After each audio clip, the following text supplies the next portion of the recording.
සු අත්‍රා ගච්ඡන්තු දේවතා සද්ධම්මං මුනි රාජස්ස සුනන්තු සග්ග මොක්ඛදං ධම්ම ශ්‍රවණ කාලෝ අයං බදන්තා ධම්ම ශ්‍රවණ කාලෝ අයං බදන්තා ධම්ම ශ්‍රවණ කාලෝ අයං බදන්තා සාදු සාදු සාදු නමෝ තස්සේ භගවතු වරහතු සම්මා සම්බුද්දස්ස නමෝ තස්සේ භගවතු වරහතු සම්මා සම්බුද්දස්ස නමෝ තස්සේ භගවතු වරහතු සම්මා සම්බුද්දස්ස සාදු සාදු සාදු වාසනාවන්ත පින්වතුනි අද මේ හැම දිනාම සිල් මහණියන් වහන්සේත් මුල් කරගෙන බෞද්ධ ගුවන්විදුලිය ඔස්සේ ධර්ම දානමය මහා පින්කමක් සිදු කරගන්න සූදානම් වෙන්නේ.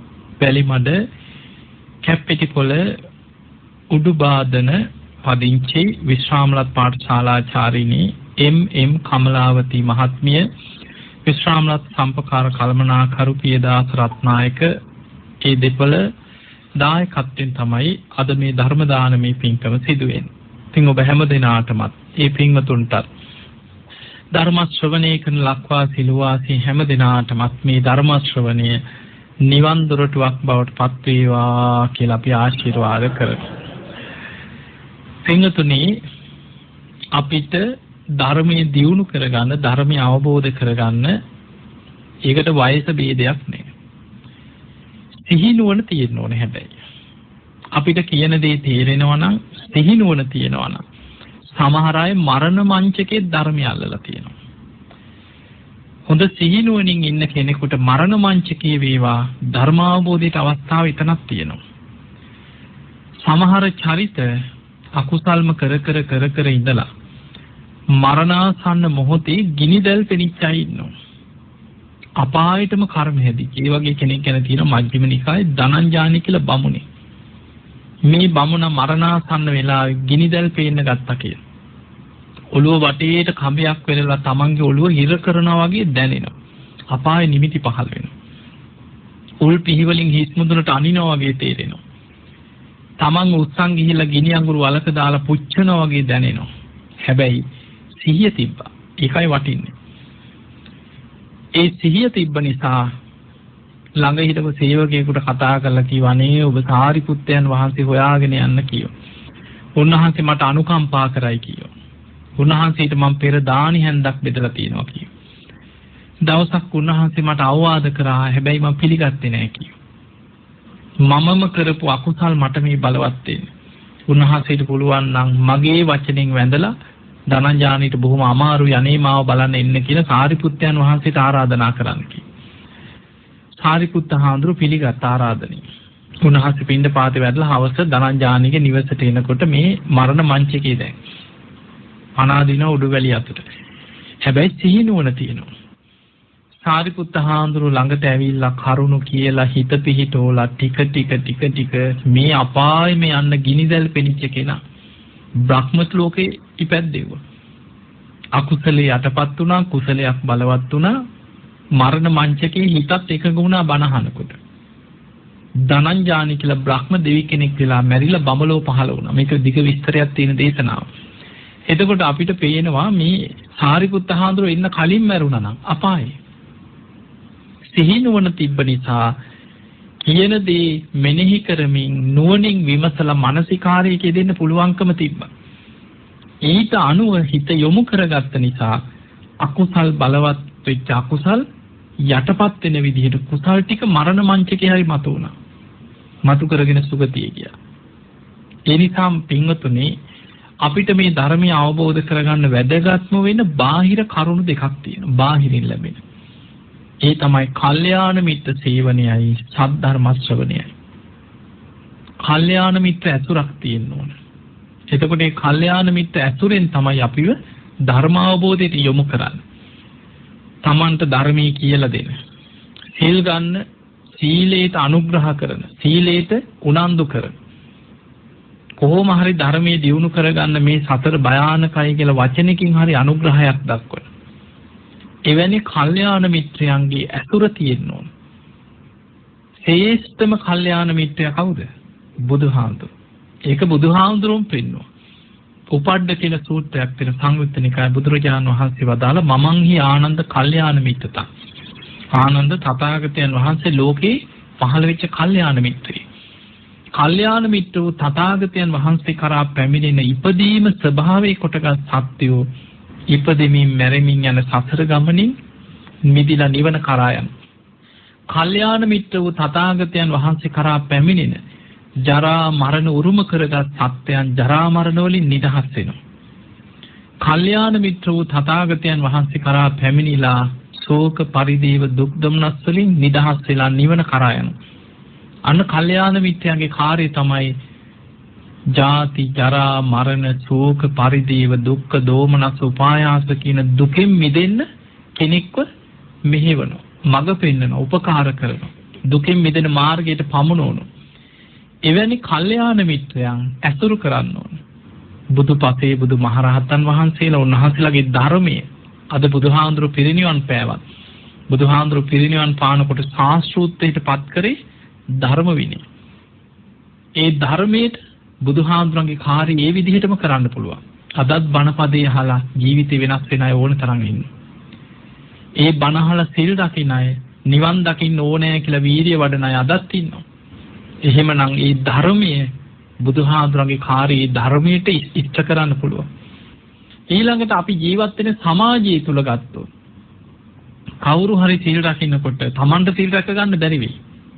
හැබැයි ඒකට වලකපන්න නැතුව සිල් රකින්න කෙනාට පුළුවන් තරම් හින් පාස් කරන්න නැතුව සමහරු ඉන්නවනේ ගෙවල් වල එහෙමනේ. සිල් ගන්න කෙනාට එක එක කතා කියන. එයාට වරදිනකම් බලාගෙන ඉන්නේ සමහරු. බනින්න. ඒ බනින්නේ සීලයේ ඉස්සරහට දාලා ඕ මුන් හරියට සිල් ගන්න බේන් සිල් රෙද්ද පොරවගෙනමයි මුන්ගේ හැටි පේන්නේ නැද්ද කියලා අර සීලයේ ඉස්සරහට තියලා තමයි බනින්නේ. හොඳට මතක තියාගන්න එහෙම බනින්නේ Tamanට සීල් රැක ගන්න බැරි වුණාම සීල් රකින්න කෙනාට ඊරිසියයි. හිත ඇතුලින් ඊරිසියාවක් තියෙනවා. සමහරු ඉන්න Tamanට භාවනා කරන්න බෑ. භාවනා කරන කෙනා ගැන ඊරිසියාවක් එනවා. භාවනා කරන කෙනාට වරදිනකම් බලාගෙන ඉන්නේ. ඕ මුන්ගේ මහලකු භාවනා පේනවද කියලා භාවනාව ඉස්සරහට දාලා බනින්නේ. ඒ නිසා ඒ පාප මිත්‍රයෝ ඒ අයත් එක්ක මේ රණ්ඩු වෙන්න යන එක නෙමෙයි. හැබැයි ඒ අය ජීවිතෙන් ඈත් කරලා තියාගන්න. hina වුණා කතා කරා ඉච්චරයි. බුදුහාමුදුරු පින්නුවේ නිවන් මඟ යනකොට අසේවනාච බාලානම් පළවෙනිම දේ ඒක පණ්ඩිතානංච සේවනා නෙවෙයි. පණ්ඩිතානංච සේවනා තියෙන්නේ දෙවනියට. බාලයන් ඇසුරු කරම ඉන්න තාක්කල් පණ්ඩිතයන් ඇසුරු කරන්න හම්බෙන්නේ නැහැ කවදාවත්. ඒ බාලයා කැමති නෑ සත්පුරුෂයන් එක්ක එකතු වෙනවට. එයා කැමති අර වලටම ඇදලා ගන්න. සමහරු ඉන්නවනේ අපායටම ඇදලා ගන්නමයි උත්සාහ කරන්නේ. ඒ නිසා ධර්ම මාර්ගය යන්න නම් පළවෙනියටම කරන්න ඕනේ පාප මිත්‍රයා කවුද? කල්යාණ මිත්‍රයා කවුද කියලා අඳුන ගන්න ඕනේ. අඳුනගෙන පාප මිත්‍රයන්ගෙන් ඈත් වෙන්න. ගැටෙන එක නෙමෙයි ඈත් වෙනවා. හිතෙන් ඈත් කරනවා. hina වුණා කතා කරා කරදරයකදී උදව් කරා ඉච්චරයි. ඊයරින්නේ ඊයයි ජීවිතේ කරගන්න යන්නේ. තමන්ගේ ජීවිතයට හිතවත් වෙන්නේ අවවාදයක් පිළිගන්නේ සත්පුරුෂ කල්යාණ මිත්‍රයන් ඇසුරට යන්න ඕනේ. ඒක තමයි නිවන් මාර්ගට බාහිරින් උපකාර කරන ප්‍රධානම දේ. ධර්ම මාර්ගේ වඩන කෙනෙකුට එහෙමයි ඉන්න පවුල් වල ඉන්නවා. සිල් ගන්න යන තැන් වල ඉන්නවා.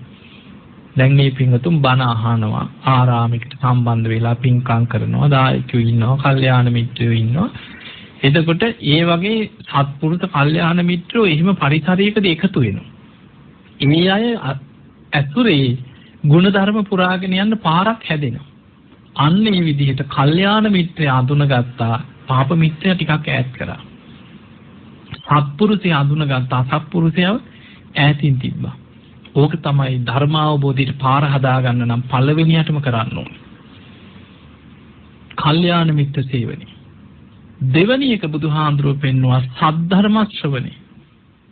බාහිරින් අපිට ලැබෙන ප්‍රධානම දේ තමයි බුදු කෙනෙක්ගේ බණපද අහන්න ලැබෙන සද්ධර්ම ශ්‍රවණය. අද හොඳට ලැබෙනවා. මේක තිබ්බේ නෑ ඉස්සර. මේට අවුරුදු 10කට 15කට එහා බලන්නකෝ මේ රටේ මේ අම්මලා ගොඩක් වැඩි හිටියා ඉන්නේ. අද බෞද්ධයා ගුවන් විදුලියේ බණ යනවා, බෞද්ධයා රූපවාහිනියේ බණ යනවා, බණම යන නාලිකාම කොච්චර තියෙනවද? ඊළඟට ওই තියෙන FM නාලිකාවලත් හැමදාම රැයට බණ යනවා, සෙන්සුරායිදාට බණ යනවා. ඕනතරම් බණ අහන්න පුළුවන්. බණ පොත් ඉස්සර පොතක් තිබ්බද හොයාගන්න. ඉස්සර ගම් වල තිබ්බේ ආච්චිලා සීයලාට කියවන්න පිරිත් පොතයි ජාතක පොතයි. ඒකට අපි කිව්වේ පිරිවානා පොත් වහන්සේ. ජාතක පොත් වහන්සේ. ඇයි ඒ? බුදුහාඳුරන්ට බුදුරජාණන් වහන්සේ කිව්වා. මිනිස්සුන්ට බණ පදයක් අහන්න මිනිස්සු අතරට තිබ්බේ ওই පොත් දෙක විතරයි. පරණ පන්සල් වල රජමහා විහාරවල කබඩ් වල ඒවත් පාලියෙන් දන්නේ මිනිස්සුන්ට කියව ගන්න තේරෙන්නේ නැහැ. එහෙම තමයි ත්‍රිපිටකේ ඒවත් පුස්කොළ පොත් ඔහොම ඉස්සර තිබ්බේ පොත් ටික. දැන් එහෙම නෙමෙයි. දැන් බණ පොත් ත්‍රිපිටක පොත්මක තියෙනවා ගෙවල් වල ඉන්නවා. බණ පොත්ද, කැසට්ද, CD ද, සංගරාද බණ පොත් කොච්චර තියෙනවද දැන්? දැන් මිනිස්සු අතරට ධර්මය ඇවිල්ලා තියෙන්නේ. අපිට අවශ්‍ය පරිසරයයි හදාගන්න ඕනේ. බණ පොතක් කියවන්න හිත පුරුදු කරගන්න. ධර්මයට ආස කරොත් හරි. ඒකනේ බුදුහාමුදුරුවෝ කියන්නේ ධම්මකාමෝ බවං හෝති. ධම්මදෙස්සී පරාභව. ධර්මයට ආස කරන කෙනා දහම් පිපාසයක් ඇති කරගන්න. පිපාසෙන් ඉන්න කෙනා වතුර හොයාගෙන යනවනේ. දහම් පිපාසෙන් ඉන්න කෙනා බණ හොයාගෙන යනවා. හැම වෙලෙම හිතනවා අනේ අද බණක් අහන්න. දවසක් බණක් අහන්න බැරි වුණොත් අයියෝ අද මට බණ ටික අහගන්න බැරි වුණා. අද මට බණක් අහන්න බණ පොතක් කියව ගන්න බැරි වුණා. ඒ හිත ආසයි ඒකට. ඒ නිසා හිත පුරුදු කරගන්න ධර්මයට ආස කරන්න හිත. ඒ කෙනා දවසේ බණක් අහනවා. කොහොම හරි බණ පොතක් කියවනවා. සත්පුරුෂ කල්යාණ මිත්‍රයෝ ධර්මයට ආස කරන එකතු වුණාම ධර්ම සාකච්ඡා කරනවා. දහම් දැනුම ආසාවෙන් දහම් දැනුම රැස් කරනවා.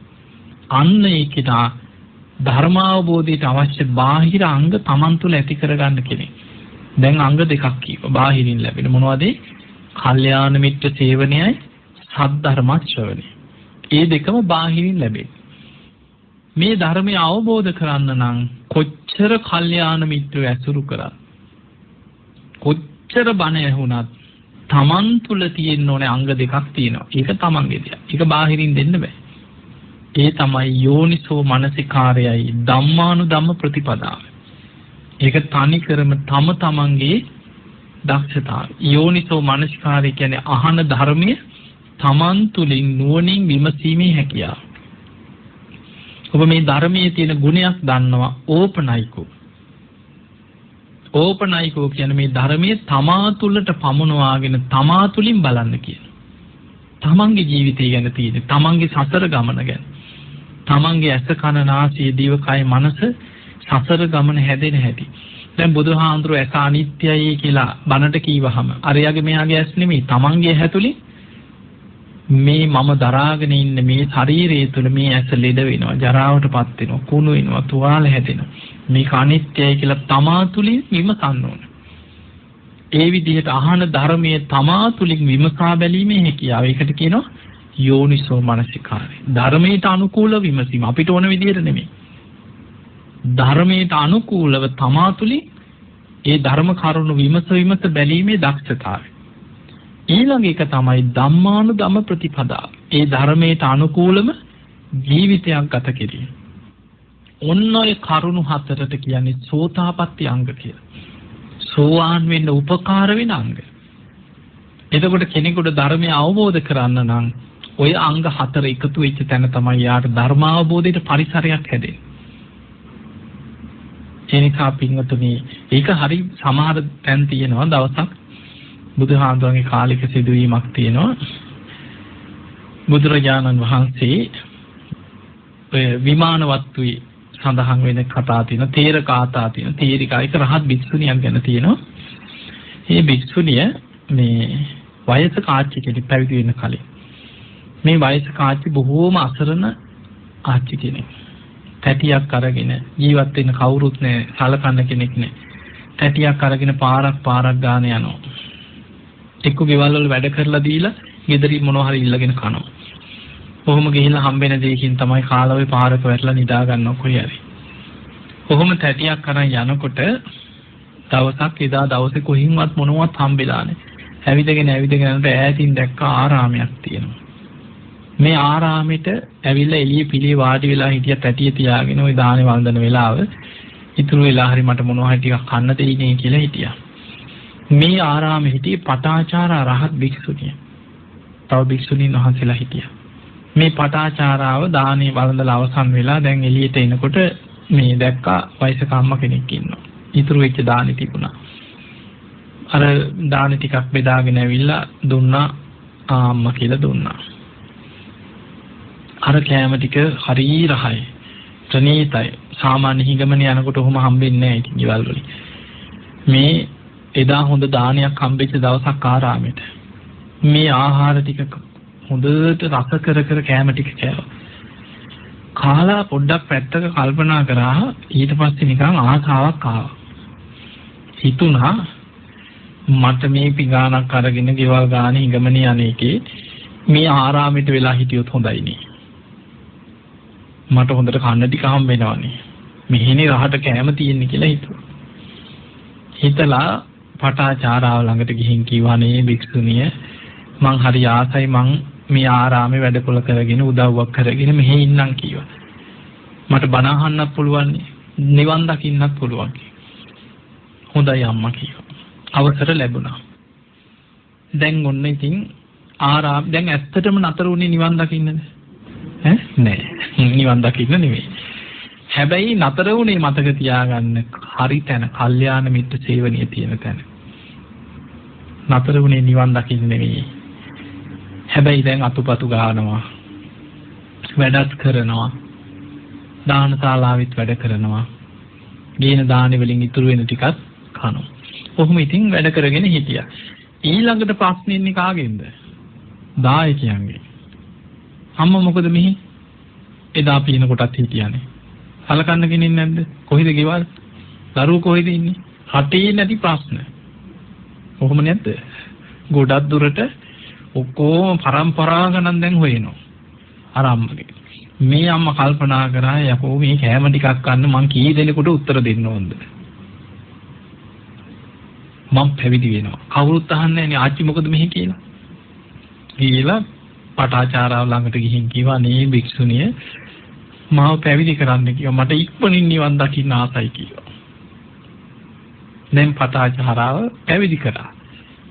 පැවිදි වුණේ ඇත්තටම නිවන් දකින්නද?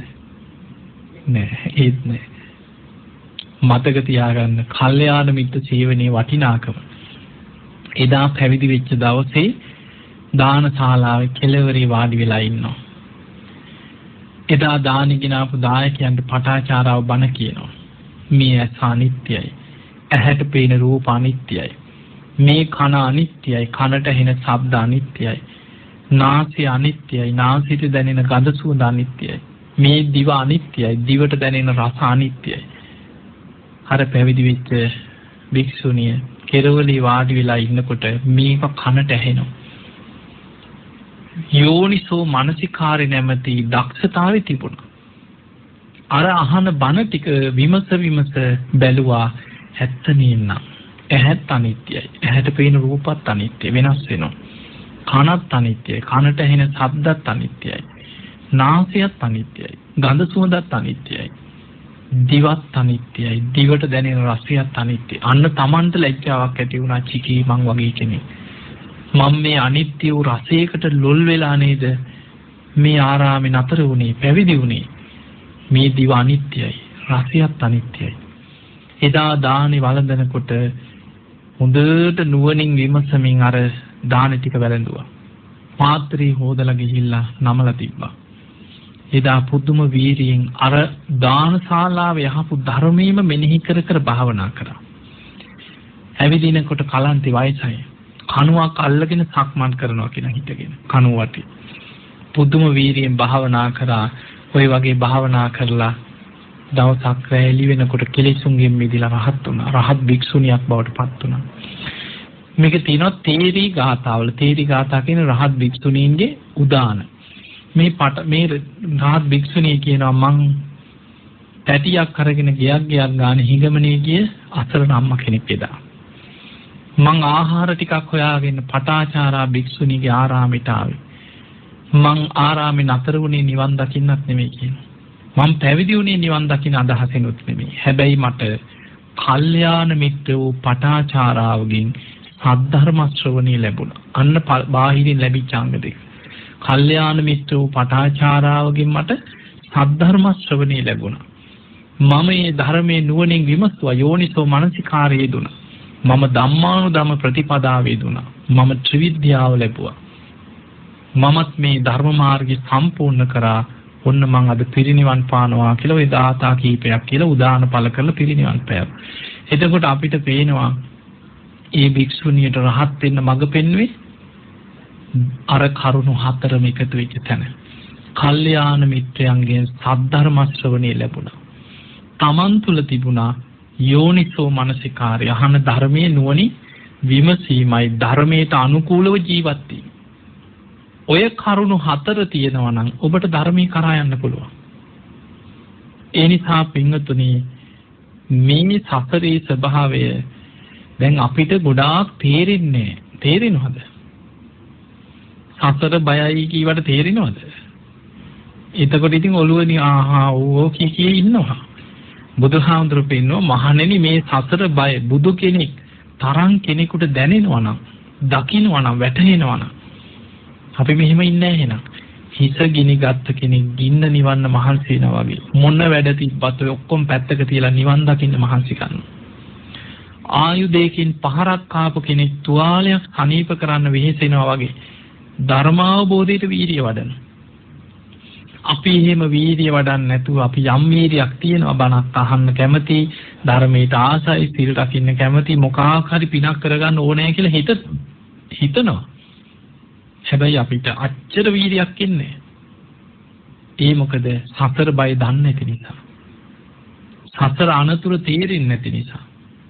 දැන් ඔබ හිතන ඔබ මේ හොඳට වාඩි වෙලා බණ ඇහුවට නිරේගාමී ආශ්‍රව හිතේ තියෙනවද නැද්ද? තියෙනවා. සෝවාන් වෙනකල් තියෙනවා. තිරිසන් ලෝකෙට ඔබව ඇදගෙන යන ආශ්‍රව හිත ඇතුලේ තියෙනවා. പ്രേත ලෝකෙට ඔබව ඇදගෙන යන ආශ්‍රව අලුයට ගිනි පොකුරු වගේ හිත ඇතුලේ තියෙනවා. ඒක කොයි මොහොතේ බලවත් වෙනවද කියන්න බෑ. දැන් බලන්න ඔබ අහලා ඇතිනේ මේ බුද්ධ ශාසනයේ විශාලම පින්කම කරේ කවුද? මල්ලිකා දේවිය. කොසල් රජුත් එක්ක එකතු වෙලා. ඒකදී පින්කමට ධර්මයේ කියන්නේ අසද්දුෂ්‍ය මහා පින්කම. අපිට හිතන්නවත් බෑ එහෙම පින්කමක්. ඉච්චරකට විස්තර තියෙනවා. මේ මුළු පින්කම සැලසුම් කරේ මල්ලිකා දේවිය. රජතුමනි අපි මෙහෙම කරමු කියලා විශාලම පින්කම සැලසුම් කරා. එච්චර විශාලම පින්කම කරලා බුද්ධ ප්‍රමුඛ 500ක් රහතන් වහන්සේලා වඩා හිඳවලා. ඒ රහතන් වහන්සේලා 500ම පිටිපස්සෙන් රජ්ජුරුවන්ගේ ඇත්ගාලේ ඇත්තු 500ක් හිටියා කියනවා. හැම ඇතෙක්ම සර්වාභරණෙන් සරසලා මුතු කුඩයක් හොඬවැලෙන් අල්ලගෙන ඉන්න රජ්ජුරුව මේ අර රහතන් වහන්සේලා ඉදිරියේ දානේ වළඳනකම් ඇතෙක් පිටිපස්සෙන් හිටෙව්වා. ඊළඟට බොහෝම ලස්සන විස්තර තියෙනවා මේ අසද්දෝෂ පින්කම ගැන. එච්චර විශාල පින්කම කරපු මල්ලිකා දේවිය මරණ මංචකේ තමන්ගෙන් වෙච්ච පරණ අකුසලයක හිත පිහිටවගෙන අයියෝ මම මෙහෙම පවක් කරා. අයියෝ මම මෙහෙම පවක් කරානේ. මම මේ වගේ පව්කම් කරගත්තා කියලා ඒක හිතා මැරුණා. දින 7ක් අපායකට වැටුණා කියනවා. කරපු පින කොච්චර බලවත් වුණත් මරණ මංචකේ බලවත් උනේ අකුසලයක්. ඇයි? පෘතජනකමේ අනතුර. සෝවාන් වෙලා හිටියේ නෑනේ. පෘතජනකම කියන්නේ මරණ මංචකේ කුසල් මැඩලගෙන අකුසලයක් බලවත් වෙන්න ඉඩ තියෙනවා. අපායට වැටුනේ. කවුරුත් හිතන්නේ. රජ්ජුරුව හිතුවා දේවිය පුදුම සද්ධාවන්තයි. රජ්ජුරුවන්වත් පිනට යොමු කරා. දේවිය ඉතින් මරුණට මරණේ වළක්වන්න බෑනේ දිව්‍ය ලෝකේ ඇති කියලා හිතුවා. කටයුතු ඔක්කොම කරලා ඒ කාලේ ඉතින් මේ සති ගණන් තියාගෙන මිනි කුණු කර එහෙම කරලා නෑ. ඉන්දියාවේ අදටත් මරුණා නම් අවස් වෙනකොට මිනිහිල්ල පුච්චලා ඒ කටයුතු ඉවර කරනවා. එතකොට ඒ බුදුහාමුදුරන්ගේ කාලේ කරේ සුදු රෙදි කඩ කොතලා ගිහිල්ලා කැලේකට දාලා එනවා. අමු සෝනකට දාලා එනවා කියන. එතකොට ඒ කටයුතු එදා ඉවර කරලා දැන් රැ වුණා පහවදා රජුරු උදේ පාන්දර දැන් රැ තිස්සේ රජුරුවන්ට ආසයි බුදුහාමුදුරන්ගෙන් දැනගන්න මල්ලිකා දේවිය ඉපදිච්ච දිව්‍ය ලෝකෙ ගැන. මොන වගේ දිව්‍ය විමානයකද ඉන්නේ? කොහොම සැප සම්පත් විඳිනවද? දැන් ඕක දැනගන්න ආසයි. රජුරු උදේ ඇඳ පැළඳගෙන පිටත් වුණා ජේතවනාරාමෙට. බුදුහාඳුරු මහා කරුණා සමාපatti ලෝකෙ දිහා බලනකොට දැක්කා අද උදේ රජුරු එනවා. ඉන්නේ මල්ලිකා දේවිය ඉපදිච්ච දිව්‍ය ලෝකෙ ගැන දැනගන්න ඉන්නේ. රජුරු සෝවාන් වෙච්ච කෙනෙක් නෙමෙයි. රජුරුවන්ට ඔක විස්තර කරන්න ගියත් රජුරු අමාරුයි. රජවරුනේ ටිකක් රජවරු කියන්නේ බොහොම භයානකයි. සමහර රජවරු මෝඩයි. මල්ලිකා දේවිය අපාය ගියා කියලා කිව්වනම් කේන්ති ගිහිලා ජේතවනීම කුඩු කරවන්නත් බැරි නෑ. එහෙම වෙන්න බැයිද? ලංකාවේ සීතාවක රාජසිංහ රජුරු හින්දු ආගම වැළඳගෙන පන්සල් ගිනි තිබ්බා. හාමුදුරුවෝ කපලා කොටලා මැරුවා. විහෙර විහාර ගිනි තිබ්බා. එක භික්ෂුවක් ඉතුරු කරන්න එපා කිව්වා. ගණින්නාන්සිලා කිව්වියක් බිහි වුණා කියලා අහලා ඇති. රජෙක් කුපිත වුණොත් මෝඩ රජෙක් කැවිස්සුණොත් ශාසනයේ විනාශයක්. බුදුහාමුදුර අදිෂ්ඨානයක් කරා දින 7ක් යනකම් රජුරවන්ට මල්ලිකා දේවිය ඉපදිච්ච තැන ගැන අහන්න අමතක වේවා කියලා අදිෂ්ඨානයක් කරා. රජුරුව මතක තියාගෙන ආවට ජේතවනයේට ඇතුල් වෙනකොට ඕක අමතක වෙනවා. බුදුහාමුදුර එක්ක බොහොම සතුටින් සතුටු සාමීචයෙන් කතා බහ කරලා බණපදයකුත් අහලා යනවා. ගිහි මාලිගාවට අඩිය තියෙනකොට මතක් වෙනවා මල්ලිකා දේවිය ගැන අහගන්න බැරි වුණා නේ කියලා. හිතනම් උදේම ගිහිල්ලා අහගන්නවා කියලා පහුවදත් වෙනවා. ජේතවනයේට ආවට පස්සේ අමතකයි. ඔය විදිහට දවස් 7ක්ම අමතක වුණා. ඊළඟ දවසේ මතක තියාගෙන ඇවිල්ලා ඇහුවා. බුදුරජාන් වහන්සේ වදාළ රජතුමනි දැන් දෙව්ලෝ ඉපදිලා ඉන්නවා කිව්වා. දැන් කලින් දවස් කීප ගැන කිව්වේ නෑ. හැබැයි භික්ෂුන් වහන්සේලාට බුදුහාමුදුරෝ දේශනා කරා මල්ලිකා දේවිය මරණ මංචකේ පින බලවත් කරගන්න නැතුව තමන්ගෙන් වෙච්ච අකුසලයක් සිහි කරලා අපායට වැටුණා කියන දවස් 7ක් පින බලවත් නිසා දින 7කින් අපායෙන් චුත වෙලා දිව්‍ය ලෝකෙ ඉපදුණා. කල්ප ගණන් අපාය දුක් විඳින්න ලැබුණේ නැහැ දෙව්ලෝ ගියා. එතකොට අපිට පේනවා මේ පෘථජ්ජන භාවයේ අනතුරුය. අපි දන්නේ නේ අද මේ බණ අහගෙන හිතාගෙන ඉන්නවා නේ මම මෙහෙම පින් කරලා තියෙනවා කටින පින්කම් කරා අපි මෙහෙම චෛත්‍ය හදන්න උදව් කරා අපි බණ ඇසෙව්වා ඔක්කොම පින්කම් තමයි. මරණ මංචකේ හතුරෙක් ළඟ හිටියොත් නේ තරහකාරයෙක් ලඟ වුණොත් අපි දන්නවද ගුටි කාලා මැරෙන්න වෙයිද කියලා? වෙන්න බැයිද? මොගලන් හාමුදුරන්ට 500ක් වට කරගෙන කියන පොළු වලින් ආයුධ වලින් ගැහුවේ. ඒ නිසා අපි දන්නේ නැහැ කොහොම මැරෙන්න වෙයිද නේ? මරණ මංචකේ ධර්මයේ සිහි කරගන්නවා කියන්නේ ලේසි දෙයක් නෙමෙයි. සමහර අය ඉන්නවා මරණ මංචකේ හොඳට පින් කරපු අය ධර්මයේ මතක නැහැ. ඒ පරිසරයේ වෙනස් හිත වෙනස් වෙන්න වැඩි වෙලාවක් යන්නේ මිනිස්සෙකුට. මේක අවුරුදු ගානකට පෙර මම එක අම්මා කෙනෙක් බලන්න ගියා. තව හාමුදුරු කෙනෙකුත් හිටියයි. ඇවිල්ලා පිරිත් කියන්නේ. ඒ අම්මා නැති වෙන වෙලාවේ. ඒ අම්මා අපිටත් දැන්ලා පෙන්නුවා. ඒ අම්මට ඉතින් අනේ අර දරුවෝ අටපිරිකරක් ගෙනහලා අත ගස්සලා අම්මේ මේක අත ගහලා හාමුදුරන්ට පූජා කරා. මට ඕක එපා ඕක ගෙනියපිය කිව්වා. ඒ අටපිරිකර තල්ලු කරා. කේන්තිය මට පෙන්නපන් කිව්වා ලොකු දුවගේ පොඩිය කිව්ව පෙන්නපන් කියලා ඇඬුවා. ළමයි දකින්න ආසාව. පොඩි දුවගේ ළමයා බලන්න ඕනේ මට පොඩි එකී දකින්න ඕනේ මැරෙන්න කලින් ඒ කිව්ව පෙන්නපන් කියලා අඬනවා. දැන් හිත තියෙන්නේ බනවලවත් ධර්මයකවත් පිනකවත් නෙමෙයි මරණ මංචකේ ජීවිත කාලෙම අර පොඩි උන් හුරතල් කර කර හිටියා. ළමයින්ගේ ළමයි හුරතල් කර කර මැරෙන්න වැටෙනකම් පිනක් කරගන්න නැතුව හිටියා. පන්සිල් දෙන්න බැලුවා පන්සිල් ගන්නෑ. කේන්තියෙන් බනින හාමුදුරුවෝ ඉඳලා ඊට පස්සේ ඉතින් පිරිස් නෝලා දරුවන්ටම දුන්න ඕන ඕක ගැට ගන්න කියලා අපි ආවෙන්නේ. මරණ මංචකේ හිතන්න එපා අපේ හිත වෙනස් වෙනවා. සමහර අය ඉන්නවා නොසිතන විදිහට කේන්ති යනවා. හරියට කේන්ති යනවා අන්තිම කාලේ. දැකලා නැද්ද එහෙම? වතුර එක ගෙනාවත් වැරදි. බේත් ටික දුන්නත් වැරදි. කෑම ටික කැවුවත් කේන්ති යනවා. වෙන්නේ නැද්ද එහෙම? උස්සගෙන ගිහිල්ලා අම්මේ කියලා නාවලා මල මුත්‍ර ටික අස් කරලා ඇඳුම අඳලා ගෙනහලා ඇඳේ තියලා කොච්චර මෙව්ව කරත් පොඩි දෙයක් මෙව්ව වුණා නම් ඉවරයි. මේ හිත ධර්මාවබෝධයකට එන කල්ම අකුසලයටයි යන්නේ ඇදිලා. ඒකයි බුදුහාඳුරෝ පෙන්වුවේ සංසාරික සත්වයාට සතර අපාය කොයි වගේ මහ ගෙදර වගේ කියලා. හැම වෙලෙම හිත ඇදෙන්නේ අපාය පැත්තට. කුසලයකට හිත ගන්නවා කියන්නේ ලේසි දෙයක් නෙමෙයි. ඉතින් ඒ නිසා දැන් මේ පින්වතු වැලිමඩ කීව නේද? මම මීට කාලයකට අවුරුදු 3-4ක් ඇති. දවසක් බණක් කරා බදුල්ලේ. ඒ බදුල්ලේ බණ කරනකොට ඒ බණ සංවිධානය කරපු දරුවෝ ඇවිල්ලා මට කිව්වා හාමුදුරනේ අපේ අම්මා දිව්‍ය ලෝකෙම තමයි කිව්වා. දැන් මාස 2ක් ඇති කියලා අම්මා නැති වෙලා. මං ඉතින් ඇහුවා මොකද ඔයාලා දිවසින් දැක්කද කියලා. නෑ හාමුදුරනේ අම්මා ගැන නම් අපිට ලොකු විශ්වාස මං ඇහුවා ඉතින් හොඳයි කොච්චර හොඳද දරුවන්ට එහෙම විශ්වාස නා. ඊට පස්සේ දරුවෝ කිව්වා හාමුදුරනේ අම්මා ඉතින් ඉස්සර එහෙම ලොකු ධර්මයකට යොමු වෙලා තිබ්බේ නෑ කිව්වා. මැරෙන්න අවුරුදු 3-4ක් තිබිලා තමයි කිව්වා මේ බණහන්න බුද්ධ channel එකේ බණහන්න පටන් ගත්තා. ඒ බණ අහලා රේඩිකෙන් තමයි මුල් කාලේ බණ අහා හිටියේ.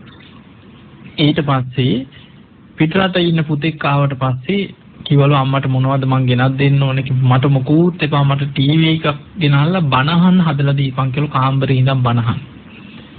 ඊට පස්සේ ටීවී එකෙන් බණහන්න හදලා දුන්නා කිව්වේ ළමයි. ඉතින් ඇඳේ වාඩි වෙලා හරි රෝද පුටුවේ හිටියත් වැඳගෙන තමයි කිව්වා ඉන්නේ අම්මා එක තැන් වෙලා ඉඳලා තියෙන්නේ. ඒ ළමයි කියනවා ඉතින් අන්තිමට සතියක් දවස් 8ක් 10ක් තියලා කියන්න ගත්තලු පුතේ මට දෙවිවරු පේනවා. දිව්‍ය විමාන පේනවා. මට දෙවියන් අඬ ගහනවා. උඹලා පින් කරගන්න ඉල්ල. ඕවා කී හිටියත් ළමයි ගණන් ගත්තේ නෑ කියෝ. ඒ ළමයින්ට එච්චර දැනුමක් නෑ. හොඳයි අම්මේ අම්මා ඉතින් පින් කරන්නෝ කී ළමයි හිටියා කියෝ. දවසක් උදේ වෙනදා දෙන්නෙක් විතර අමාරුවෙන් අල්ලලා තමයි කිය ඇඳේ වාඩි කරලා උස්සලා පුටුවට ගන්න. රෝද පුටුවට. එදා උදේ අම්මයි කාමරේට යනකොට අම්මා තනියෙන් ඇඳේ වාඩි වෙලා කියෝ. hina වීගෙන ඉන්නවලු. ඊට පස්සේ ඇහුවලු අම්මා කොහොමද මේ ඉඳගත්තේ කියලා.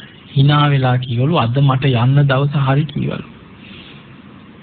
උඹලා මාව නාවල මට හොඳ ලස්සන ඇඳුමක් අඳපල්ලා කිව්වලු. ඒ ළමයි කියනවා ඉතින් අපි අම්මා දවස් 2-3කින් නාවල තිබ්බේ නැති නිසා උදේ හොඳයි අම්මේ කියලා උණු වතුර එකක් උණු කරලා අම්මාව ගෙනිහින් නෑවුවා කිව්වා. නාවල ඉවර වුණාට පස්සේ ඇඳුමක් ගිහින් දීපුවම මට රත්තරන් පාට ඇඳුම් ඕනේ කිව්වලු. ඊට පස්සේ කිව්වලු ගෙදර තියෙන මේවා තමයි කියලා ඉතින් පෙන්නලා ඊට පස්සේ එකක් ඇඳුවා කිව්වා. ඊට පස්සේ කිව්වලු මට දැන් බුදුන් අඳින්න ඕනේ කියලා. රෝද පුටුවේම තියාගෙන ඇවිල්ලා මල් වට්ටියක කඩලා ගෙනහලා අත ගස්සලා ඒක පූජා කරලා ඒ දරුවෝ කියනවා කටපාඩමින් 3 සූත්‍රෙම කියලා බුදුන් ඇඳලා කිව්වා.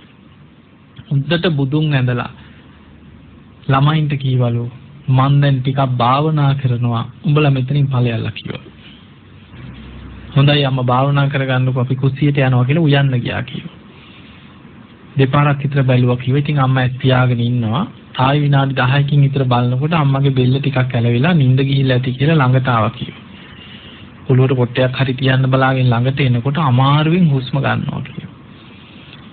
එහෙම පපුව අත ගාලා ඇහුවලු ඇයි අම්මේ කියලා. ඇස්සරලා හොඳට hina වෙලා කිව්වලු උඹලට බුදු සරණයි උඹලා හොඳට පින් කරගනින්න මං යනවා කිව්වලු. එච්චරයි. එහෙම හුස්මක් ගත්තා කියලා පණ ගියා කිව්වා. වාසනාවක්ද නැද්ද? කොච්චර වාසනාවක්ද කියලා බලන්න.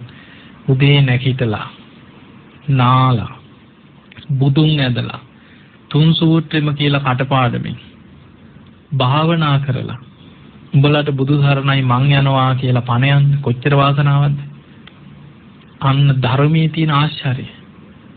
අන්තිම කාලේ හරි හොඳට බණ ඇහුවා කරපු අකුසල් යටපත් වෙලා මරණ මංචකේ ධර්මයේම බලවත් වුණා. ඒ නිසා පින්වතුනි ධර්මයටම අවස්ථාව හදලා දෙන්න. ඔය අන්තිම කාලේ ගෙවල් වල ඉන්න අම්මලට තාත්තලට ඔය නිකන් ටෙලිනාට්‍ය ඔය හෝනියම ප්ලාස්ටි කරලා දෙන්න එපා. ඔය ටීවී එකේ ටෙලිනාට්‍ය බල ඊකේ තියෙන කතාවල උන්ට බැන ඊට පස්සේ දන්නේම නැතුව විශාල අකුසල් ගොඩක් හිතේ පිරෙනවා. ඒ අතර ඔය බණක් ඇස්සුවට වැඩක් නැහැ ඊට පස්සේ. බණම අහන්න හදලා දෙන්න. එතකොට හැම වෙලෙම ධර්මයේම හිත තියෙනකොට කරපු අකුසල් ගොඩක් යට යනවා. ධර්මයේටම හිත බලවත් වෙනවා. නිතර කනට කළ බුදු ගුණ ටිකක් හරි කියන්නේ. බණහන් අවස්ථාව හදලා දෙනවා. පිළිත් ටිකක් කියනවා. පිළිත් දාලා දෙනවා. බණම දාලා දෙන්න. ධර්මයටම යොමු කරන්න. අන්න එතකොට ඒ ආසන්න කර්ම හැටියට මරණාසන්න කාලේ ගොඩාක් පිනටම යොමු කරපුවාම ඒක ගොඩක් බලවත් වෙනවා. මොකද අපිට ආයි මේ මනුස්ස ජීවිතයේ හොස්ම ටික ගිහිල්ලා දුගතියකට වැටුනොත් ආයි ධර්මයේ දියුණු කරනවා කියන එක ලේසි දෙයක් නෙමෙයි. නිරේක වැටුනොත් ආයි බනහන්නද? කවදා කොහෙන් කැරකිලා කොයි පැත්තෙන් අතරේ උපදින තැනත් එක්ක තමයි කර්ම විපාක මතුවෙන්නේ. ඒවට කියනවා ගති සම්පatti ගති විපatti. නිරේට වැටුණාට පස්සේ කල්ප ගණන් කරපු අකුසලුත් මතුවේවි අපායෙන් අපායට වැටි වැටි දුක් විඳිනවා. ওই දේවදූත සූත්‍රයේ තියෙනවා නිරේට වැටිච්ච කෙනෙක්. ඒ නිරේ දුක් විඳලා ඊළඟ නිරේට වැටෙනවා. ඒක විඳෝලා ඊළඟ අපායට වැටෙනවා. අපායෙන් අපායට කර්ම ගෙව ගෙවා යනවා. ඊළඟට මතක තියාගන්න නිරේට වැටුණා කියන්නේ එතනත් උපතක් තියෙන්නේ. නිරි සතෙක් කියන්නේ උපතක්. ඒ නිරි සතාටත් එතනත් කර්ම රැස් වෙනවා. නිරේ තුල පින් කරගන්න බෑ. වෛරය, ද්වේෂය තමයි වැඩිපුරම බලවත්. දැන් කර්මානුරූපීව මැවෙන යමපල්ලෝ උල් වලින් අනිනකොට නිරි සතා සූපත් වේවා කියිනවද? නේ කෑග ගහ විලාප දිදී අර වේදනාව ලෝධිය පෝනකොට කේන්තිය වෛරය තමයි බලවත්. කෑග බේරෙන්න අතක් නෑ. විලාප දිදී වෛරෙන් කේන්තියෙන් දුවනවා විඳවනවා ආයි මැරිලා ආයි ඊතර පහළ වෙනවා. ඒ නිසා ඒ පරිසරය කියන්නේ කුසල් වැඩෙන කුසල් මතු කරගන්න පුළුවන් තැනක් නෙමෙයි. ඒකයි හතර අපායකට වැටුනොත් ආයි උඩට එනවා කියන්නේ කන කැස් බෑ වීසිදුරෙන් අහස දකින්න වගේ කියලා පෙන්නනවා. දැන් ඔබ හිතන්නේ කෙනෙක් මැරිලා තිරිසන් ලෝකෙ උපදිනවා. තිරිසන් සතෙක්. තිරිසන් සත්තු අතර පින් කරගන්නවා කියලා එකක් පේනවද? නෑ. කලාතුරකින් සතෙක් දෙන්නෙක් ඉන්න පුළුවන්. ඔය දලදා මාලිගාවේ කරඬු අරගෙන යන හත්තිය පෙර මහා පිනක් එක්ක ලැබෙන අවස්ථාව. අන්න පින් කරගන්න. බුදුහාමුදුරන්ට උපස්ථාන කරපු පාරිලෙය ඇත පින් කරගත්තා. පාරිලෙය වඳුරා පින් කරගත්තා. බෝසතාණන් වහන්සේ අබිනිෂ්ක්‍මණය කරනකොට උන්වහන්සේ කරමත තියාගෙන අරගෙන ගිය චන්න මේ කාන්තකස්සය මරණින් මත්තේ කාන්තක දිව්‍යයන් හැටියට දිව්‍ය ලෝකෙ ඉපදුනා. එතකොට ඒ වගේ ටික දෙනයි සත්ත්ව ලෝකෙ ඉපදුනත් පිනක් කරගන්න පරිසරයක් ඇත්තේ. ඒවත් පෙර මහා බෝධිසත්වරු වගේ පුණ්‍ය ශක්තියක් තියෙන කෙනෙකුට. ඒ අරින්න සත්ත්ව ලෝකයේ තුල දන් දෙනවා, සිල් රකින්නවා, පින් කරනවා කියලා එකක් නෑ. සතාට හැම වෙලෙම බය තැති ගැනීමත් එක්ක සත්තු ඉන්නේ. මොකද එක සතෙක් තව සතෙක්ගේ ගොදුරක්. ඒ සතා තව සතෙක්ගේ ගොදුරක්. ඊළඟට ඔබ හිතන්න සතෙක් දැන් කොටියෙක් වෙලා හරි සිංහෙක් වෙලා ඉපදුනා. පන්නගෙන ගිහිල්ලා තව සතෙක් මරාගෙන කනකොට පිනක්ද? නෑ. ඒ නිසා සිංහයා වෙජිටේරියන් වෙයිද ඊට පස්සේ? නෑ. මතක තියාගන්න කර්ම ඒ සත්ත්ව ලෝකවලත් කර්ම රැස් වෙනවා. රාග, ද්වේෂ, මෝහත් එක්ක තමයි හපා ගන්නවා, පොර කනවා, මැරෙනකන් හපා ගන්නවා සමහර සත්තු. කේන්තියට වෛරයට. ඒ ආත්මෙන් ආත්මේ කර්ම රැස් කර ආයි එතනින් ඒ කර්මයට අනුව ආයි උපදිනවා. ඒ කර්මෙන් ආයි පැටලි යනවා. ඒකයි අපායකට වැටුණොත් ආයි උඩට එනවා කියන්නේ කන කැස් බෑවිය සිදුරෙන් අහස දකින්නවා වගේ. මේ මනුස්ස ජීවිතේ වරද්දගෙන പ്രേත අපායට වැටෙනවා කියලා හිතන්න. අපි ඉතින් අනේ පව් අපේ ඥාතීන් පින් අරගෙන සුවපත් වේවා කියලා හිතුවට പ്രേතයෝ ගොඩාක් පින් ගන්නවත් කැමති නෑ. පින් ගන්න බලාගෙන ඉන්න ඔය පරදත්තූප කියන එක പ്രേත කොටසක් විතරයි. වැඩිපුර പ്രേතයෝ ඒ ආත්මයට ඇලුම් කරනවා. අපිට අපිරිය වුණාට പ്രേතයට මල මුට්ට ටික, මලකුණ, ඕජාව, සුදා භෝජනේ වගේ පේන්නේ. දැන් ඌරට අසුචි කොහොමද? අපිට ගඳ වුණාට. ඒ වගේ තමයි කර්මානුරූපීව ඒ උපෝපං සත්‍යය ඒ ආත්මයට ඇලුම් කරනවා. ඒකයි කර්මයේ හැටි. දැන් ඔබ සමහර වෙලාවට ඔබට යමක්කමක් තියෙනවා නම් ඔබට හොඳට කාලා ඇඳලා ඉන්න ගෙයක් දොරක් පරිසරයක් තියෙනවා නම් ඔබ පාරේ වැටලා තියෙන කාණු වල තියෙන ඒවා අරගෙන කනවද? නෑ. හැබැයි ඔබ දැකලා නැද්ද මනුස්ස ජීවිත ලැබලා කාණු වල තියෙන ඒවා අරගෙන කන මිනිස්සු ඉන්නවා. හිඟන්නෝ ඉන්නවා, කන්න නැති පාරවල කුණු බාකි අවුස්සගෙන කන මිනිස්සු ඉන්නවා. ඔබ ඒ අය දිහා බලලා හිතනවා අම්බෝ මේ විඳින දුක. හැබැයි එයා ඒ ජීවිතය අතහරින්න කැමතිද? නෑ. එයා මොනවා හරි කාලා ඒ විදිහට ඉන්න කැමතියි. ඒ ආත්මයට ඇලුම් කරනවා. දැන් ඔය හයි කුණ්ඩක ජීවිත ගත කරන මිනිස්සු ඉන්නවා. ගියක් හදලා දුන්නත් ඉන්නේ නෑනේ. ඒ ජීවිතයට කැමතියි. ආස කරනවා. ඒක තමයි කැමති ජීවිතය. ඒ නිසා ඒ උපෝපන් තැනට ඇලුම් කරන උපෝපන් තැනට ආස ඒ තණ්හාවේ ලක්ෂණ. යායන් තණ්හා පෝනෝ භවික. තණ්හාවෙන් පුනර්භවයක් හදනවා. නන්දි රාග සහගත ආස්වාදෙන් එතනට ඇලෙනවා. තට්ඨාභි නන්දිනී උපෝපන් තැන සතුටින් පිළිගන්නවා. එතන හොඳයි කියලා හිතනවා. එතනට ඇලිලා එතනම ජීවත් වෙනවා. අපි සමහර වෙලාවට ඔය අසරණ ළමයි ගැන හිතලා අනේ පව් කියලා හිතුවට ඒ අය ඒ ජීවිතේට ඇලුම් කරනවා. ඒකෙන් මිදෙන්න කැමති නැහැ. ඒක තමයි යාගේ ලෝකේ. ඒ නිසා පින්වතුනි කර්මය කියන්නේ එහෙම දෙයක්. දැන් ඔබට යමක් තේරෙනවා නම් සිහිනුවන තියෙනවා නම් කියන දේ තේරුම් ගන්න පුළුවන් නම් මේක දුකක් කියලා තේරුම් අරගෙන නුවණින් විමසලා මේකෙන් ගැලවෙන්න උත්සාහයක් ගන්න. සුගතියකට යාගත්තොත් දැන් මෙතන සුගතියක්. මෙතනිනුත් ඉහළට යාගන්න පුළුවන් නම් තවත් හොඳට නුවණින් ලෝකෙ දිහා බලන්න පුළුවන්. සත්‍යයන් විඳින දුක දකින්න පුළුවන්. ගැලවෙන මාර්ගයක් තේරුම් ගන්න පුළුවන්. එහෙම ගැලවෙනවා මිසක් පහළට වැටුනොත් අපායේ පැත්තට වැටුනොත් ආයෙකින් කවදා කොහෙන් කෙලවර වෙයිද දන්නේ. ඒ නිසා අප්‍රමාදී වෙන්න මරණ සතිය වඩන්න. ඔබ හැම දිනාටම මේ මනුස්ස ජීවිතය අවසන් වෙන්න පෙර සද්ධාදී ගුණ ධර්ම දියුණු කරගෙන උතුම් වූ ධර්මයේම අවබෝධ කරගෙන ධර්මයේම දියුණු කරගන්න වාසනාව ලැබේවා ලැබේවා ලැබේවා කියලා ආශිර්වාද කරමු. දිවිපිදූ රණවිරුවන් රට වෙනුවෙන් දිවිපිදූ රණවිරුවන් සසර දුකින් අත මිදේවා කියන පින් අනුමෝදන් කිරීමේ පුණ්‍යවන්ත චේතනාව. ඉතින් එහෙමනම් ඔබ හැම දිනම බෞද්ධ ආගුවන් විදුලියේ හැම දිනම ධර්ම ශ්‍රවණය කරපු සියලු දෙනාමත් නිදුක් වේවා නිරෝගී වේවා සුවපත් වේවා.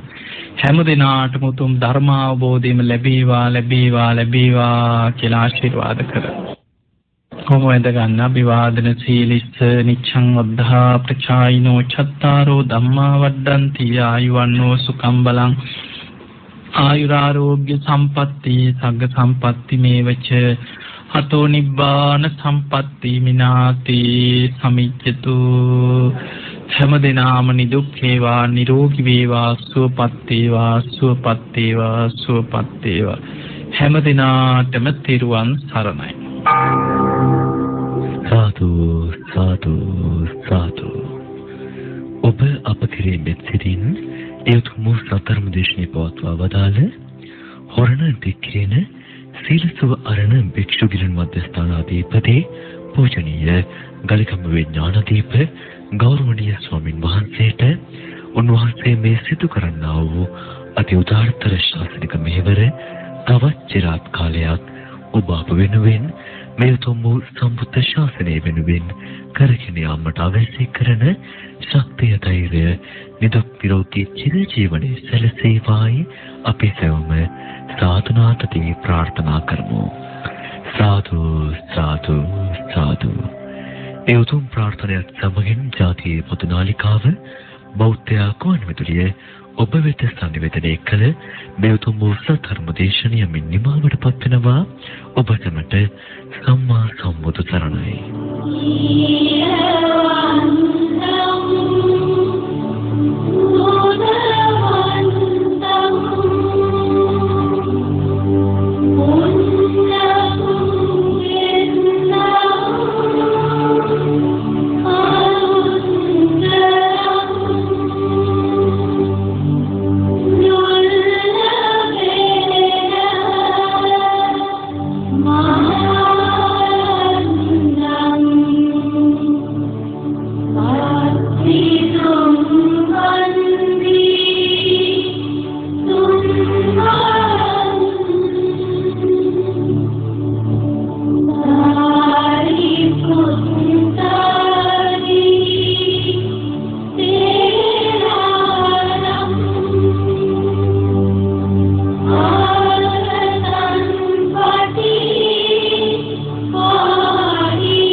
සුපින්වත් ඔබ ශ්‍රවණය කරේ පූජනීය ගලිගමුවේ ඥානදීප ගෞරවනීය පින්වත් ස්වාමින් වහන්සේගේ සදහම් දේශනාවක්.